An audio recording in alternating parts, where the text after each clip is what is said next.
ಪ್ರಿಯ ವಿದ್ಯಾರ್ಥಿಗಳೇ, ಹಿಂದಿನ ತರಗತಿಯಲ್ಲಿ ನೀವು ಸಂತಾನೋತ್ಪತ್ತಿ ಅಂದರೆ ಏನು ಅನ್ನೋದು ತಿಳ್ಕೊಂಡಿದ್ರಲ್ವಾ?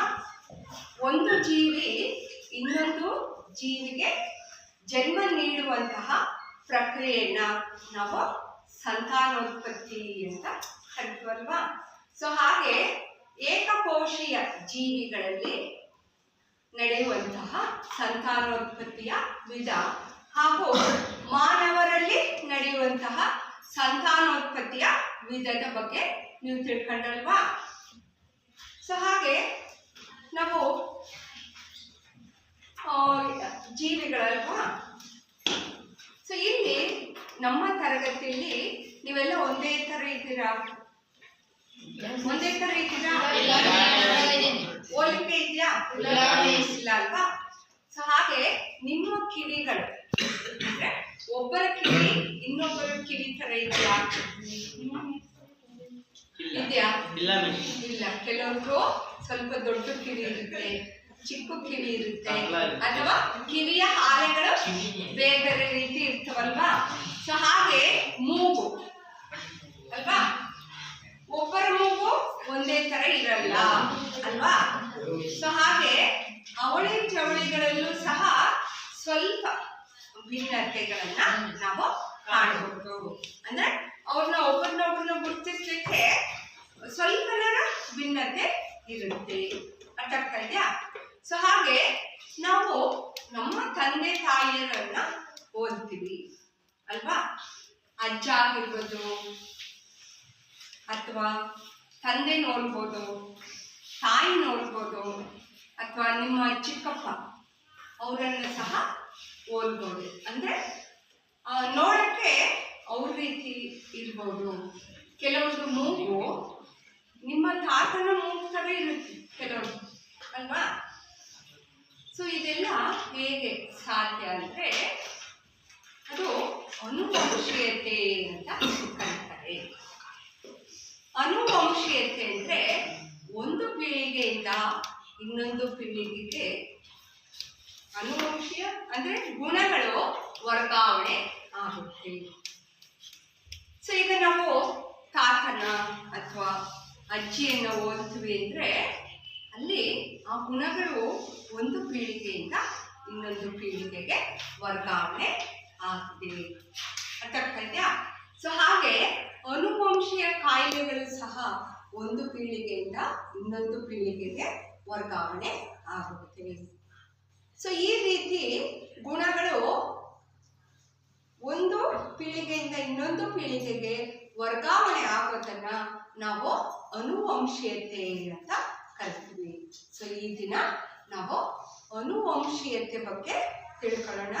ಹಾಗೆ ಈ ಮೆಂಡೆಲ್ ಅವರ ಗ್ರೆಗಾರ್ ಮೆಂಡೆಲ್ ಸೊ ಅವರ ಏಕತಳೀಕರಣ ಮತ್ತು ದ್ವಿತಳೀಕರಣ ಹಾಗೆ ಲಿಂಗ ನಿರ್ಧರಣೆ ಬಗ್ಗೆ ನಾವು ತಿಳ್ಕೊಳ್ಳೋಣ. ಸೊ ಈಗ ಅನುವಂಶೀಯತೆ.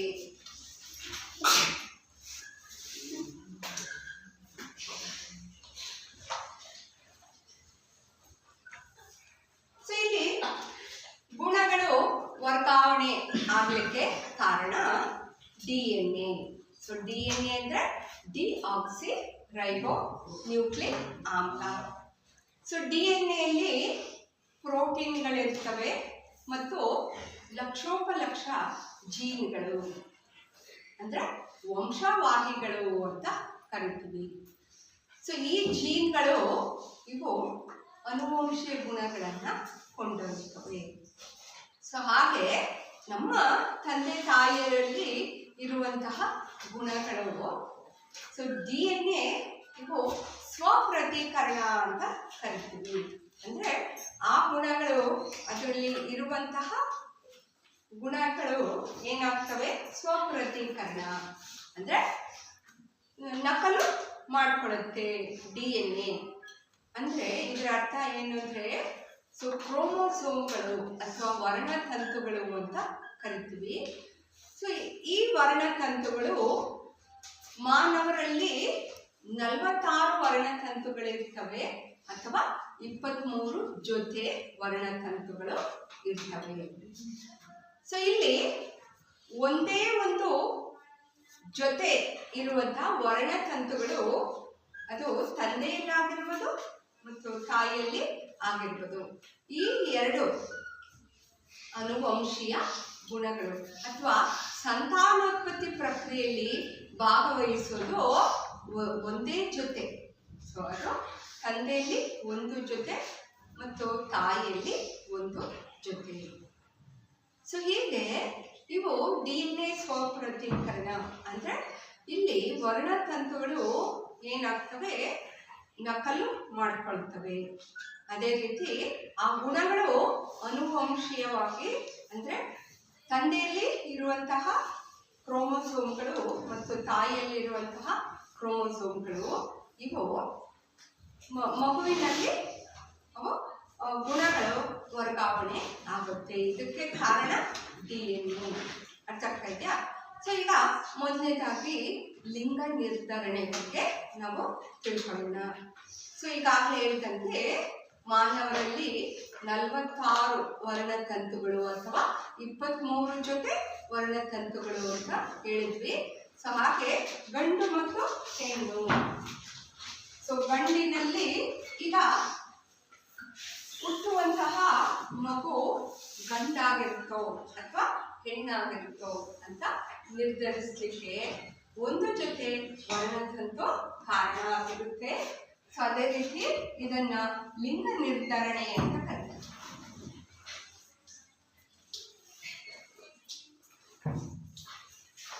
ಅದೇ ರೀತಿ ಹೆಣ್ಣಿನಲ್ಲಿ ಒಂದು ಜೊತೆ, ಸೊ ಗಂಡಿನಲ್ಲಿ X ಮತ್ತು Y ವರ್ಣತಂತುಗಳು ಇರುತ್ತವೆ. ಹೆಣ್ಣಿನಲ್ಲಿ X ಮತ್ತು X ವರ್ಣತಂತುಗಳು ಇರ್ತವೆ. ಅರ್ಥ ಆಗ್ತಾ ಇದೆಯಾ? ಅಂದ್ರೆ ಹುಟ್ಟುವಂತಹ ಮಗುವಿನ ಲಿಂಗ ನಿರ್ಧರಣೆ ಯಾವ ರೀತಿ ಆಗುತ್ತೆ ಅನ್ನುವಂಥದ್ದು. ಸೊ ಈಗ ತಂದೆಯಲ್ಲಿರುವಂತಹ X ವರ್ಣತಂತು, ತಾಯಿಯಲ್ಲಿರುವಂತಹ X ವರ್ಣತಂತು ಸಂಯೋಗ ಆದ್ರೆ X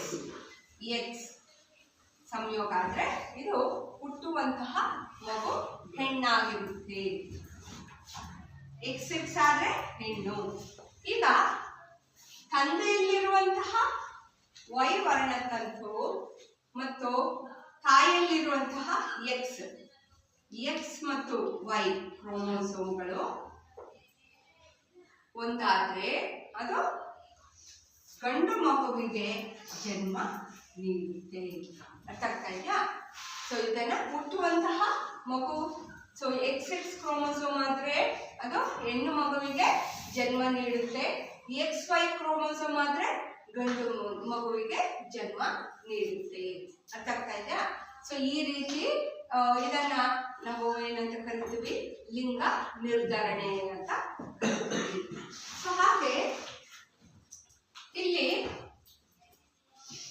ಭಿನ್ನತೆ ಅಂತ ಕರಿತೀವಿ.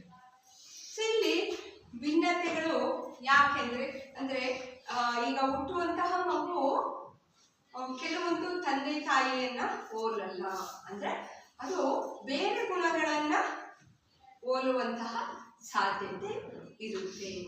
ಸೊ ಕೆಲವೊಂದು ಜೀವಿಗಳಲ್ಲಿ ವಾತಾವರಣದ ಪ್ರಭಾವ ಆಗಿರ್ಬೋದು ಅಥವಾ ಅಲ್ಲಿ ಅವುಗಳಿಗೆ ಸಿಗುವಂತಹ, ಅಂದ್ರೆ ಈಗ ಉದಾಹರಣೆಗೆ ಅಲ್ಲಿ ಇರುವಂತಹ ವಾತಾವರಣಕ್ಕೆ ಸಂಬಂಧಪಟ್ಟಂತೆ ಅವು ತಮ್ಮಲ್ಲಿ ಬದಲಾವಣೆಗಳನ್ನ ಮಾಡ್ಕೊಳ್ತವೆ. ಸೊ ಅದನ್ನ ಆಮೇಲೆ ನೆಕ್ಸ್ಟ್ ಅವು ಹುಟ್ಟುವಂತಹ ಮಕ್ಕಳ ಅಂದ್ರೆ ನೆಕ್ಸ್ಟ್ ಜನರೇಷನ್ ಏನಾಗಿರುತ್ತಪ್ಪ ಅಂದ್ರೆ ಕೆಲವೊಂದು ಭಿನ್ನತೆಗಳನ್ನ ನಾವು ಕಾಣಬಹುದು. ಸೊ ಹಾಗೆ ಇಲ್ಲಿ ಜಾನ್ ಗ್ರೆಗಾರ್ ಮೆಂಡೆಲ್ ಅವರು ಸೊ ತಳಿಶಾಸ್ತ್ರದ ಪಿತಾಮಹ ಅಂತ ಕರೀತಾರೆ ಅವ್ರಿಗೆ. ಸೊ ಅವರು ಅನುವಂಶೀಯತೆ ಬಗ್ಗೆ ಸಾಕಷ್ಟು ಪ್ರಯೋಗಗಳನ್ನ ಮಾಡಿದ್ರು. ಅಂದ್ರೆ ಬೇರೆ ಬೇರೆ ಗುಣಗಳನ್ನ ಅವರು ಅಂದ್ರೆ ಬೇರೆ ಬೇರೆ ಪೀಳಿಗೆಗಳನ್ನ ಅವರು ಈಗ ಉದಾಹರಣೆಗೆ ಅವ್ರೇನ್ ಮಾಡ್ತಾರೆ, ಬಟಾಣಿ ಸಸ್ಯಗಳನ್ನ ಆಯ್ಕೆ ಮಾಡ್ಕೊಳ್ತಾರೆ. ಸೊ ಗ್ರೆಗಾರ್ ಮೆಂಡಲ್ ಅವರು ಅವ್ರಿಗೆ ಬಹಳಷ್ಟು ಅಂದರೆ ಈ ಅನುವಂಶೀಯತೆ ಬಗ್ಗೆ ತಿಳ್ಕೊಳ್ಳಿಕ್ಕೆ ಅಥವಾ ತಳಿಶಾಸ್ತ್ರದ ಬಗ್ಗೆ ತಿಳ್ಕೊಳ್ಳಿಕ್ಕೆ ಅವ್ರಿಗೆ ಬಹಳಷ್ಟು ಆಸಕ್ತಿ ಇತ್ತು. ಸೊ ಅವರು 1822ರಲ್ಲಿ ಮೂಲತಃ ಅವರು ಆಸ್ಟ್ರೇಲಿಯಾ, ಸೊ ಅಲ್ಲಿ ಆಸ್ಟ್ರೇಲಿಯಾದಲ್ಲಿ ಜನಿಸ್ತಾರೆ.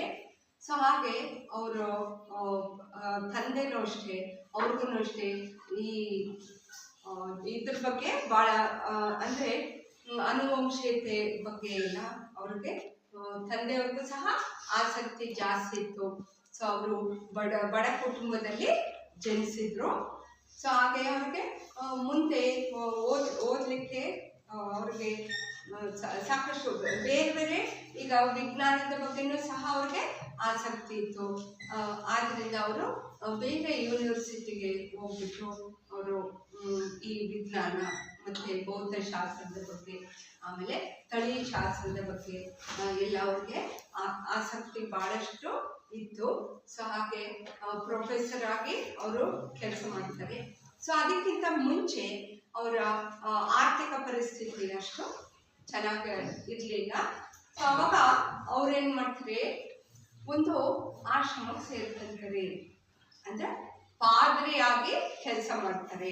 ಸೊ ಪಾದ್ರಿ ಅಂದರೆ ಫಾದರ್ ಅಂತ ಹೇಳ್ತೀವಲ್ವಾ ನಾವು, ಚರ್ಚಲ್ಲೆಲ್ಲ ಫಾದರ್ ಇರ್ತಾರಲ್ವಾ. ಸೊ ಅಲ್ಲಿ ಈಗ ನಮ್ಮಲ್ಲಿ ಯಾವ ಥರ ಆಶ್ರಮನೋ ಅದೇ ಥರ ಅಲ್ಲಿ ಚರ್ಚ್ ಅಲ್ಲಿ ಅವರು ಸೇರ್ಕೊಂಡ್ಬಿಟ್ಟು ಅವರು ಪಾದ್ರಿಯಾಗಿ ಕೆಲಸ ಮಾಡ್ತಾರೆ. ಸೊ ಅವ್ರಿಗೆ ಈಗಾಗಲೇ ತಳಿಶಾಸ್ತ್ರದ ಬಗ್ಗೆ ಸಾಕಷ್ಟು ಒಲವು ಇರೋದ್ರಿಂದ ಅವ್ರೇನು ಮಾಡ್ತಾರೆ, ಈ ಬಟಾಣಿ ಸಸ್ಯಗಳನ್ನು ಅವರು ಅದ್ರ ಮೇಲೆ ಪ್ರಯೋಗ ಮಾಡಬೇಕು ಅಂದ್ಬಿಟ್ಟು ಅವರು ಕೆಲವೊಂದು ಬಟಾಣಿ ಕಾಳುಗಳನ್ನು ತೆಗೆದುಕೊಳ್ತಾರೆ. ಸೊ ಬಟಾಣಿ ಕಾಳುಗಳಲ್ಲಿ ಅವರು ಯಾತಕ್ಕೆ ಬಟಾಣಿ ಕಾಳನ್ನೇ ಅವರು ಆಯ್ಕೆ ಮಾಡಿದ್ರು ಅಂದರೆ ಅವು ಬೇಗ ಫಲ ಕೊಡ್ತಾ ಇತ್ತು. ಒಂದನೇದು ಅವು ಬೇಗ ರಿಸಲ್ಟ್ ಕೊಡ್ತಾ ಇತ್ತು. ಎರಡನೇದು ವಿಭಿನ್ನ ಕ್ಯಾರೆಕ್ಟರ್ಸ್ ಅಥವಾ ಈ ವಿಭಿನ್ನ ಲಕ್ಷಣಗಳನ್ನು ಅವರು ಸ್ಟಡಿ ಮಾಡ್ಬೋದಾಗಿತ್ತು ಬಟಾಣಿ ಸಸ್ಯಗಳ ಮೇಲೆ. ಉದಾಹರಣೆಗೆ ಬೀಜ ಅಂದರೆ ಸುಕ್ಕಾದ ಅಥವಾ ದುಂಡಾದ ಬೀಜಗಳಾಗಿರ್ಬೋದು, ಅಥವಾ ಹಳದಿ ಮತ್ತು ಹಸಿರು ಬೀಜಗಳಾಗಿರ್ಬೋದು, ಮತ್ತು ಹೂವಿನ ಬಣ್ಣನೂ ಸಹ ಅವರು ತೆಗೆದುಕೊಳ್ಬೋದಾಗಿತ್ತು. ಸೊ ಅದೇ ರೀತಿ ಈ ಬಟಾಣಿ ಸಸ್ಯಗಳು ಅವರು ಏನು ಮಾಡ್ತಾರೆ, ಅವ್ರದ್ದೇ ಇರುವಂತಹ ಗಾರ್ಡನ್, ಒಂದು ಕೈ ತೋಟ ಇರುತ್ತಲ್ವ, ಅವರು ಎಕ್ಸ್ಪೆರಿಮೆಂಟ್ ಮಾಡಲಿಕ್ಕೆ ಅವ್ರದ್ದೇ ಆದಂತಹ ಕೈ ತೋಟದಲ್ಲಿ ಅವರು ಎಕ್ಸ್ಪೆರಿಮೆಂಟನ್ನು ಮಾಡ್ತಾರೆ, ಪ್ರಯೋಗವನ್ನು ಮಾಡ್ತಾರೆ. ಸೊ ಅವಾಗ ಅವ್ರಿಗೆ ಬಹಳ ಈಸಿ ಆಯಿತು. ಯಾಕೆಂದರೆ ಅವರು ಅಲ್ಲೇ ಚರ್ಚಲ್ಲೇ ಇದ್ರ ಅಲ್ಲಿರುವಂತಹ ಒಂದು ಗಾರ್ಡನ್ ಇತ್ತು, ಅದರೊಳಗೆ ಬೇರೆ ಬೇರೆ ರೀತಿಯಾಗಿರುವಂತಹ ಪ್ರಯೋಗಗಳನ್ನು ಅವರು ಮಾಡಿದ್ರು. ಅದೇ ರೀತಿ ಅವರು ತಮ್ಮ ಪ್ರಯೋಗದಲ್ಲಿ ಬಟಾಣಿ ಸಸ್ಯಗಳನ್ನು ಆರಿಸ್ಕೊಂಡ್ರು. ಸೊ ಹಾಗೆ ಅವರು ಸ್ವಕೀಯ ಪರಾಗಸ್ಪರ್ಶದ ಜೊತೆಗೆ ಪರಕೀಯ ಪರಾಗಸ್ಪರ್ಶವನ್ನು ಮಾಡಲಿಕ್ಕೆ ಸುಲಭ ಆಯಿತು. ಸೊ ಅದೇ ರೀತಿ ಅವರು ಅವರೇ ಪರಾಗ ರೇಣುಗಳನ್ನು ಇನ್ನಾವೊಂದು ಬಟಾಣಿ ಸಸ್ಯದ ಮೇಲೆ ಅವರು ಅವುಗಳನ್ನು ಅದ್ರ ಮೇಲೆ ಹಾಕ್ತಾರೆ, ಅಂದರೆ ಪರಾಗಸ್ಪರ್ಶವನ್ನು ಮಾಡ್ತಾರೆ. ಸೊ ಹಾಗೆ ಆ ಸಸ್ಯಗಳು ಸ್ವಕೀಯ ಪರಾಗಸ್ಪರ್ಶ ಮಾಡಲಿಕ್ಕೆ ಅಂದರೆ ಹತ್ತತ್ರ ಬೆಳೆಸಿದ್ರಲ್ವಾ. ಸೊ ಪರಕೀಯ ಮತ್ತು ಸ್ವಕೀಯ ಪರಾಗಸ್ಪರ್ಶ ಎರಡಕ್ಕೂ ಅನುಕೂಲ ಆಯಿತು. ಸೊ ಆದ್ದರಿಂದ ಅವರು ಬಟಾಣಿ ಸಸ್ಯಗಳನ್ನೇ ಆಯ್ಕೆ ಮಾಡಿದ್ರು. ಸೊ ಹಾಗೆ ಅವರು ಎರಡು ನಿಯಮಗಳನ್ನು ಪ್ರತಿಪಾದಿಸ್ತಾರೆ, ಅಂದರೆ ಸಾಕಷ್ಟು ಪ್ರಯೋಗಗಳನ್ನೆಲ್ಲ ಮಾಡ್ತಾರೆ. ಸೊ ಆಗ ಈ ಮೆಂಡಲ್ ಅವರ ಪ್ರಯೋಗದಿಂದ ಅನೇಕ, ಅಂದರೆ ಅವರು ಒಂದು ಬುನಾದಿಯನ್ನು ಹಾಕ್ಕೊಟ್ರು ಬೇರೆ ಬೇರೆ ಈ ಜೀವಶಾಸ್ತ್ರಜ್ಞರಿಗೆ ಇದರ ಬಗ್ಗೆ ತಿಳ್ಕೊಳ್ಳಿಕ್ಕೆ ಹೊಸ ಹೊಸ ಅಧ್ಯಾಯಗಳನ್ನ ಸ್ಟಡಿ ಮಾಡಲಿಕ್ಕೆ ಅವ್ರಿಗೆ ಬೇರೆ ಬೇರೆ ಎಕ್ಸ್ಪೆರಿಮೆಂಟ್ಸ್ ಅನ್ನು ಮಾಡಲಿಕ್ಕೆ ಇವರ ಪ್ರಯೋಗ ಅವ್ರಿಗೆ ಒಂದು ಬುನಾದಿಯನ್ನ ಹಾಕೊಡ್ತು. ಸೊ ಹಾಗೆ ಈಗ ಅವರ ನಿಯಮದ ಪ್ರಕಾರ ಏನಪ್ಪ ಅಂದ್ರೆ ಒಂದು ಲಕ್ಷಣಕ್ಕೆ ಸಂಬಂಧಿಸಿದಂತೆ ಭಿನ್ನ ಎರಡು ರೂಪವನ್ನ ಸಂಕರಣ ಮಾಡುವಂತಹ ವಿಧಾನಕ್ಕೆ ಅವರು ಏಕತಳೀಕರಣ ಮತ್ತು ದ್ವಿತಳೀಕರಣ ಅಂದ್ರೆ ಅಲ್ಲಿ ಎರಡು ಲಕ್ಷಣವನ್ನ ತೆಗೆದುಕೊಂಡು ಭಿನ್ನ ರೂಪಗಳನ್ನ ಅವರು ಪಡಿತಾರೆ. ಅರ್ಥ ಆಗ್ತದಾ? ಈಗ ಮೊದಲನೇದಾಗಿ ನಾವು ಏಕತಳೀಕರಣದ ಬಗ್ಗೆ ನಾವು ತಿಳ್ಕೊಳ್ಳೋಣ. ಸೊ ಇದನ್ನ ಚಕ್ಕರ್ ಬೋರ್ಡ್ ಅಂತ ಕರೀತಾರೆ, ಪುನೆಟ್. ಸೊ ಅವರು ಸಹ ಈ ಜೀವಶಾಸ್ತ್ರಜ್ಞರು ಅಂದ್ರೆ ಅನುವಂಶೀಯತೆ ಬಗ್ಗೆ ಎಲ್ಲ ಸ್ಟಡಿ ಮಾಡಿಬಿಟ್ಟು ಒಂದು ಚಕ್ಕರ್ ಬೋರ್ಡ್ ಅಂದ್ಬಿಟ್ಟು, ಸೊ ಅದು ಯಾವ ರೀತಿ ಈ ಜೀನ್ಗಳು ಅಂದ್ರೆ ಈ ಗುಣಗಳು ಯಾವ ರೀತಿ ಅವು ಅನುವಂಶೀಯವಾಗಿ ಹೋಗ್ತವೆ ಅನ್ನೋಂಥದ್ದನ್ನ ಅವರು ಒಂದು ಚಕ್ಕರ್ ಬೋರ್ಡ್ ಅನ್ನುವಂಥ ಒಂದು ಬೋರ್ಡ್ ಅನ್ನ ರಚನೆ ಮಾಡ್ತಾರೆ. ಸೊ ಮೊದಲನೇದಾಗಿ ಏಕತಳೀಕರಣಕ್ಕೆ ಮೆಂಡಲ್ ಅವರು ಒಂದೇ ಲಕ್ಷಣ ತೆಗೆದುಕೊಳ್ತಾರೆ, ಅದು ಎತ್ತರಕ್ಕೆ ಸಂಬಂಧಪಟ್ಟಂತೆ. ಸೊ ಅದು ಸಸ್ಯಗಳು ಸೊ F1 ಪೀಳಿಗೆ ಅಂತ ಕರೀತಾರೆ. ಅಂದ್ರೆ ಈಗ ಅವ್ರೇನ್ ಮಾಡ್ತಾರೆ, ಮೊಟ್ಟ ಮೊದಲಿಗೆ ಬಟಾಣಿ ಬೀಜಗಳನ್ನ ಬಿತ್ತುತ್ತಾರೆ. ಸೊ ಅದು ಡೈಲಿ ಅಬ್ಸರ್ವ್ ಮಾಡ್ತಾ ಇರ್ತಾರೆ. ಸೊ ಮೊಳಕೆ ಹೊಡೆಯೋದ್ರಿಂದ ಹಿಡಿದು ಅದು ಎತ್ತರವಾಗಿ ಬೆಳೆದ್ಬಿಟ್ಟು ಮತ್ತೆ ಪುನಃ ಹೂ ಬಿಡೋವರೆಗೂ, ಆಮೇಲೆ ಹೂವಿನ ಬಣ್ಣ ಎಲ್ಲ ಅಬ್ಸರ್ವ್ ಮಾಡ್ತಿರ್ತಾರೆ, ಮತ್ತು ಕಾಯಿ. ಸೊ ಈ ರೀತಿ ಸೊ ಕಾಯಿ ಬಿಡೋವರೆಗೂ ಅದು F1 ಪೀಳಿಗೆ ಅಂತ ಕರೀತಾರೆ. ಅರ್ಥ ಆಗ್ತಾ ಇದೆಯಾ? ಈಗ ನೋಡ್ರಿ, ಏಕತಳೀಕರಣ.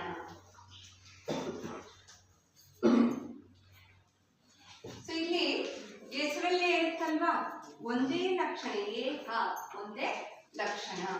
ಸೊ ಇಲ್ಲಿ ಈಗ ಮೆಂಡೆಲ್ ಅವರು ಏನ್ ಮಾಡ್ತಾರೆ ಅಂದ್ರೆ ಎತ್ತರ ಇರುವಂತಹ ಸಸ್ಯಗಳು ಮತ್ತು ಗಿಡ್ಡ ಇರುವಂತಹ ಸಸ್ಯಗಳು, ಸೊ ಇವೆರಡನ್ನ ಅವರು ಎರಡು ಲಕ್ಷಣಕ್ಕೆ ಸಂಬಂಧಿಸಿದಂತಹ ಈ ವಂಶವಾಹಿಗಳನ್ನ ಅಂದ್ರೆ ಎರಡು ಲಕ್ಷಣಕ್ಕೆ ಸಂಬಂಧಿಸಿದಂತೆ ಅವರು ಆಯ್ಕೆ ಮಾಡ್ತಾರೆ. ಅಂದ್ರೆ ಇದು ಎತ್ತರ ಮತ್ತು ಗಿಡ್ಡ. ಸೊ ಈ ರೀತಿ ಅವರಿಗೆ ಇದರಿಂದ ಬಂದಿರುವಂತಹ ರಿಸಲ್ಟ್ ಏನಾಯ್ತು, ಎಲ್ಲ ಎತ್ತರ ಸಸ್ಯಗಳು.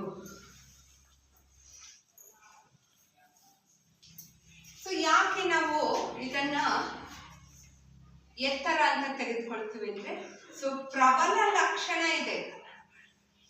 ಸೊ ಇದು ಗಿಡ್ಡ ದುರ್ಬಲ ಅಂತ ಕರಿತೀವಿ. ಸೊ ಇದು ಪ್ರಬಲ. ಸೊ ಆದ್ರಿಂದ ನಾವು ಪ್ರಬಲ ಲಕ್ಷಣವನ್ನ ಮಾತ್ರ ನಾವು ತೆಗೆದುಕೊಳ್ತೀವಿ. ಸೊ ಅವ್ರಿಗೆ F1 ಪೀಳಿಗೆಯಲ್ಲಿ ಅವ್ರಿಗೆ ಸಿಕ್ಕಿರುವಂಥದ್ದು ಎಲ್ಲಾ ಎತ್ತರ ಸಸ್ಯಗಳು.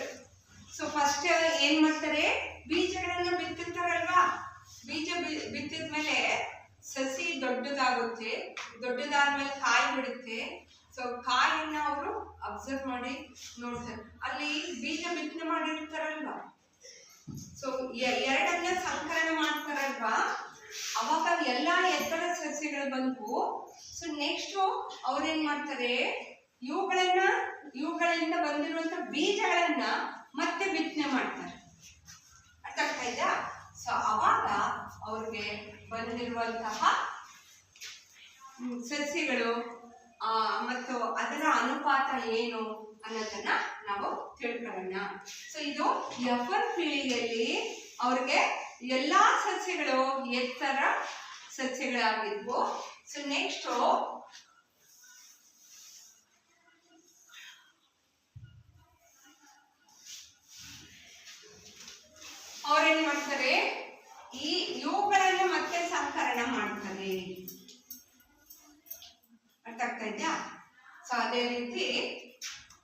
Capital T small T, capital T small T.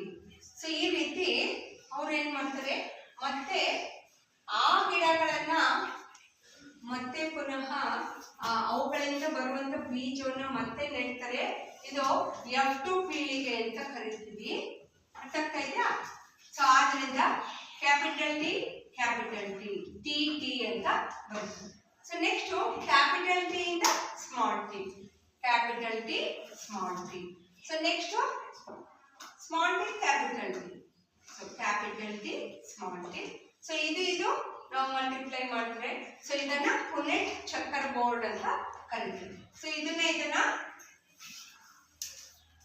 ಸೇರಿಸಿದಾಗ ಸ್ಮಾಲ್ ಟಿ ಸಿಕ್ತು.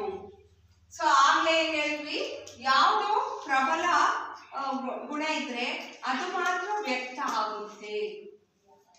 ಈಗ ಇಲ್ಲಿ ಕ್ಯಾಪಿಟಲ್ ಟಿ ಇದೆ, ಕ್ಯಾಪಿಟಲ್ ಟಿ ಇದೆ ಅಂದ್ರೆ ಇದು ಎತ್ತರ. ಅರ್ಥ ಆಗ್ತಾ ಇದೆಯಾ?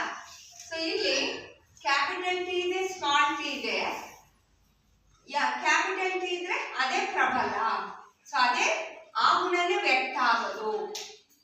ಸೊ ಈಗ ಇದೇನಿದು ಹಂಗಾದ್ರೆ ಎತ್ತರ. ಸೊ ಇಲ್ಲೂ ಅಷ್ಟೇ ಅಲ್ವಾ, ಕ್ಯಾಪಿಟಲ್ ಟಿ ಇದೆ, ಸ್ಮಾಲ್ ಟಿ ಇದೆ. ಸೊ ಯಾವ ಗುಣ ವ್ಯಕ್ತ ಆಗೋದು? ಎತ್ತರ. ಸೊ ಇಲ್ಲಿ ಎರಡು ಸ್ಮಾಲ್ ಟಿ ಇದೆ ಅಲ್ವಾ? ಸೊ ಎರಡು ಗಿಡ್ಡ ಸ್ಮಾಲ್ ಟಿ ಇರೋದ್ರಿಂದ ಸೊ ಈ ಸಸ್ಯ ಬೀಜಗಳು ಏನಾಗುತ್ತೆ, ಗಿಡ್ಡ ಸಸ್ಯಗಳಾಗುತ್ತೆ. ಗಿಡ್ಡ ಅಂದ್ರೆ ಈ ಬೀಜಗಳನ್ನ ಮತ್ತೆ ಬಿತ್ತನೆ ಮಾಡ್ತಾರಲ್ವಾ, ಅವ್ರಿಗೆ 3 ಎತ್ತರ ಸಸ್ಯಗಳು ಸಿಗ್ತವೆ, 1 ಗಿಡ್ಡ ಸಸ್ಯ ಸಿಗುತ್ತೆ. ಅರ್ಥ ಆಗ್ತಾ ಇದೆಯಾ? ಎಲ್ರಿಗೂ ಅರ್ಥ ಆಗ್ತಾ ಇದೆಯಾ? ಸೊ ಇದನ್ನ ಏಕತಳೀಕರಣ ಅಂತ ಕರೀತಾರೆ. ಅಂದ್ರೆ ಒಂದೇ ಗುಣವನ್ನ ತೆಗೆದುಕೊಂಡಿದ್ದಾರೆ, ಒಂದು ಗುಣಕ್ಕೆ ಸಂಬಂಧಿಸಿದಂತೆ, ಅಂದ್ರೆ ಇಲ್ಲಿ ಎತ್ತರಕ್ಕೆ ಸಂಬಂಧಿಸಿದಂತೆ ಗುಣವನ್ನ ತೆಗೆದುಕೊಂಡಿದ್ದಾರೆ. ಸೊ ಆದ್ರಿಂದ ಇದನ್ನ ಏಕತಳೀಕರಣ ಅಂತ ಕರಿತೀವಿ. ಸೊ ಆದ್ರಿಂದ ಎತ್ತರ ಗಿಡಗಳು ಎಷ್ಟಿದಾವೆ? ಎತ್ತರ ಎಷ್ಟಿದಾವೆ? 3. ಗಿಡ್ಡ 1. ಸೊ ಆದ್ರಿಂದ ಏಕತಳೀಕರಣದ ಅನುಪಾತ ಎಷ್ಟಿರುತ್ತೆ? ಸೊ ಇದು F2 ಪೀಳಿಗೆಯಲ್ಲಿ ಬಂದಿರುತ್ತೆ. ಸೊ ಇದರ ಅನುಪಾತ ಏನು? 3:1. ಅರ್ಥ ಆಗ್ತಾ ಇದೆಯಾ? ಏಕತಳೀಕರಣದ ಅನುಪಾತ ಎಷ್ಟಿರುತ್ತೆ? 3:1. ಅರ್ಥ ಆಗ್ತಾ ಇದೆಯಾ? ಸೊ ಹಾಗೆ ಈ ರೀತಿ ಮೆಂಡೆಲ್ ಅವರು ಪ್ರಯೋಗವನ್ನ ಮಾಡ್ಕೊಳ್ತಾ ಹೋಗ್ತಾರೆ.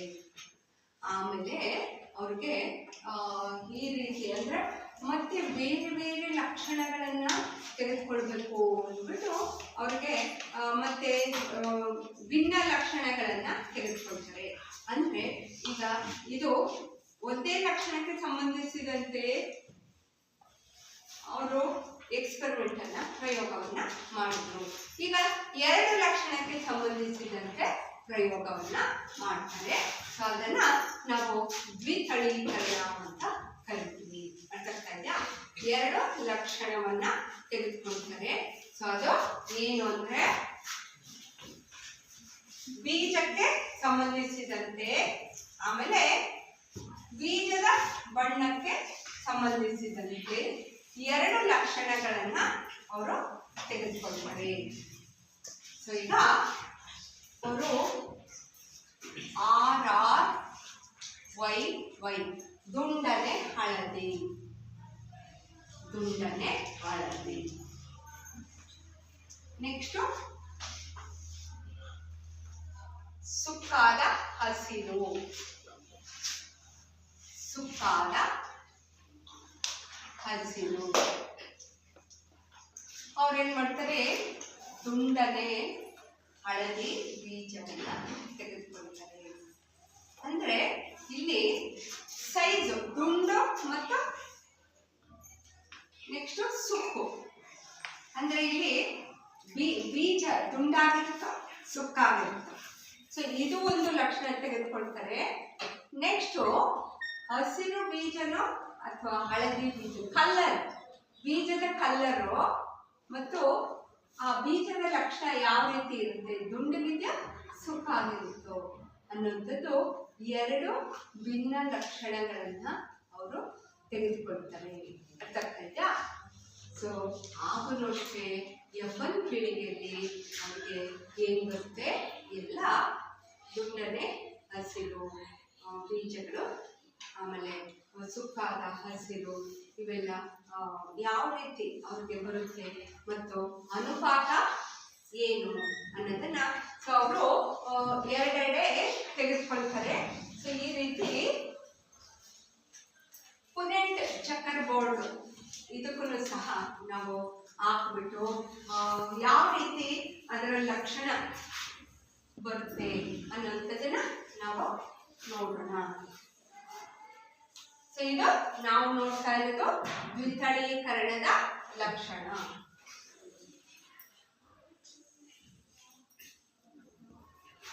ಸೊ ಇಲ್ಲಿ RY ಇಲ್ಲಿ ದುಂಡನೆ ಹಳದಿ, ದುಂಡು ಅಂದ್ರೆ R ರೌಂಡ್, ಸೊ ದುಂಡನೆ ಹಳದಿ. ನೆಕ್ಸ್ಟ್ ದುಂಡನೆ ಹಸಿರು, ಸೊ ಸ್ಮಾಲ್ y ದುಂಡನೆ ಹಸಿರು.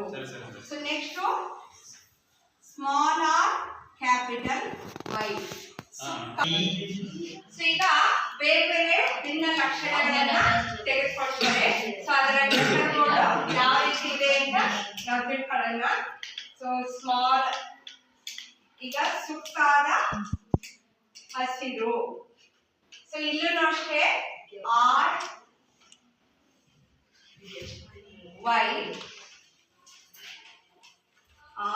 RY.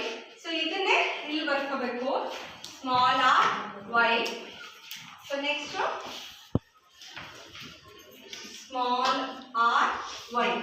ಸೊ ಇಲ್ಲಿ ಇವನ್ನ ನಾವು ಮಲ್ಟಿಪ್ಲೈ ಮಾಡಬೇಕು, RRYY, RRYY, RRYY. So next RRYY. So next RRYY. So ಇದು ಮಲ್ಟಿಪ್ಲೈ ಮಾಡಬೇಕು. ಅರ್ಥ ಆಗ್ತಾ ಇದೆಯಾ? RR small y small y. So RR capital Y small y, RRYY. So next RRYY, RR capital Y small y. So next ಇದನ್ನ small r capital Y capital Y. Next small r capital Y small y. So ಇದು small r capital Y small y, RRYY. So ಇಲ್ಲಿ small r small y small y, small r small y small y. ಅಂದ್ರೆ ಇದು ದುಂಡನೆ ಹಳದಿ. So ಇದನ್ನು ಅಷ್ಟೇ ದುಂಡನೆ ಹಳದಿ, ಇದನ್ನು ದುಂಡನೆ ಹಳದಿ, ದುಂಡನೆ ಹಳದಿ. ಇದು ದುಂಡನೆ ಹಳದಿ, ಇದು ದುಂಡನೆ ಹಸಿರು. ಸೊ ಇದು ಸ್ಟಾರ್ ಕೊಡೋಣ. ಸೊ ಇದನ್ನು ದುಂಡನೆ ಹಳದಿ,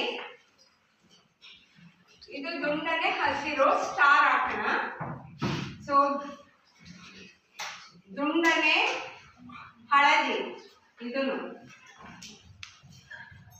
ಸೊ ದುಂಡನೆ ಹಳದಿ, ಸುಕ್ಕಾದ ಹಳದಿ. ಸೊ ಇದು ಸುಕ್ಕಾದ ಹಳದಿ,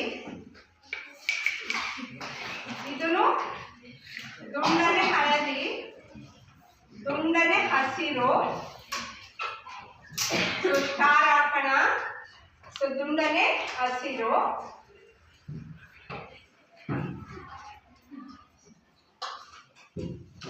ಸುಕ್ಕಾದ ಹಳದಿ. ಸೊ ಈ 3 ಸುಕ್ಕಾದ ಹಳದಿ. ನೆಕ್ಸ್ಟ್ ಸುಕ್ಕಾದ ಹಸಿರು. ಸೊ ಈಗ ದುಂಡನೆ ಹಳದಿ, ದುಂಡನೆ ಹಸಿರು, ಸುಕ್ಕಾದ ಹಳದಿ, ಸುಕ್ಕಾದ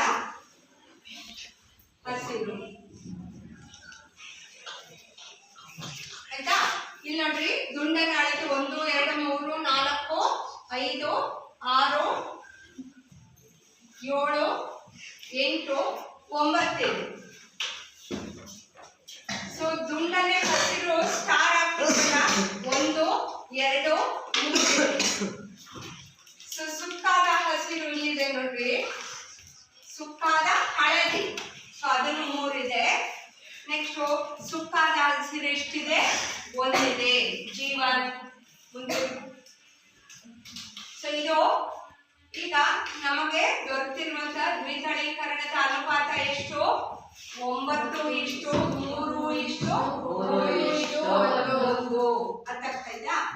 ಸೊ ಹಾಗೆ ಈಗ ಏಕತಳೀಕರಣದ್ದು ಚಕ್ಕರ್ ಬೋರ್ಡು ಜೀವನ್ ಬಾಪ ಜೀವನ್ ಏಕತಳೀಕರಣದ ಚಕ್ಕರ್ ಬೋರ್ಡ್. ಸೊ ಅವರು ತೆಗೆದುಕೊಂಡಿರೋದು ಯಾವುದು? ಒಂದೇ ಲಕ್ಷಣಕ್ಕೆ ಸಂಬಂಧಪಟ್ಟಂತೆ ಅವರು ಒಂದು ರೂಪವನ್ನ ತೆಗೆದುಕೊಂಡ್ರು ಅಲ್ವಾ?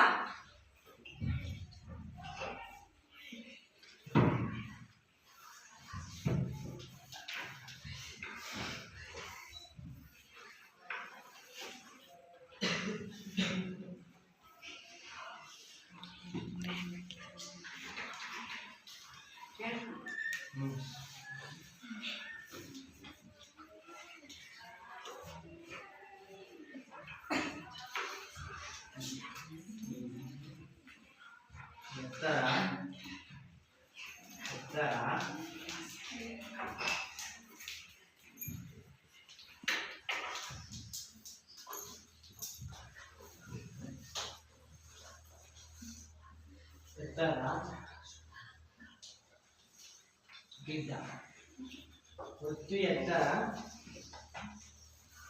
ಈಕ್ವಲ್ಟು 3 ಗಿಡ್ಡ ಈಕ್ವಲ್ಟು 1. ಅನುಪಾತ ಎತ್ತರದಲ್ಲಿ 3 ಇದ್ದು ಗಿಡ್ಡದ ಸಂದರ್ಭದಿಂದ 3:1 ಆಗುವುದು. ಇದು ಮೆಂಟಲ್ ಆಗಿ ಪ್ರತಿಪಾದಿಸಿದ ಚಕ್ಕರ್ ಬೋರ್ಡ್. Very good. ಇಲ್ಲಿ ನೋಡ್ರಿ, ಜೀವನ ಬಂದಲ್ವಾ? ಏಕತಳೀಕರಣದಲ್ಲಿ ಬರುವಂತ ಅನುಪಾತ 3:1. Very good. ಸೊ ಈಗ ಈ ಪಾಠ ಅರ್ಥ ಆಯ್ತು ಅಂತ ತಿಳ್ಕೊಂತೀನಿ.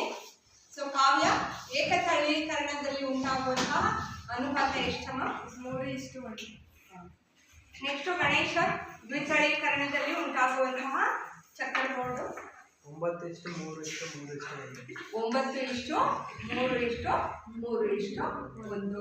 ಸೊ ಇವತ್ತಿಗೆ ಹೋಮ್ವರ್ಕ್ಗೆ ಏಕತಳೀಕರಣ ಮತ್ತು ದ್ವಿತಳೀಕರಣದ ಚಕ್ಕರ್ ಬೋರ್ಡ್ ಅನ್ನ ಪ್ರತಿಯೊಬ್ಬರು ಬರ್ಕೊಂಡು ಬರಬೇಕು.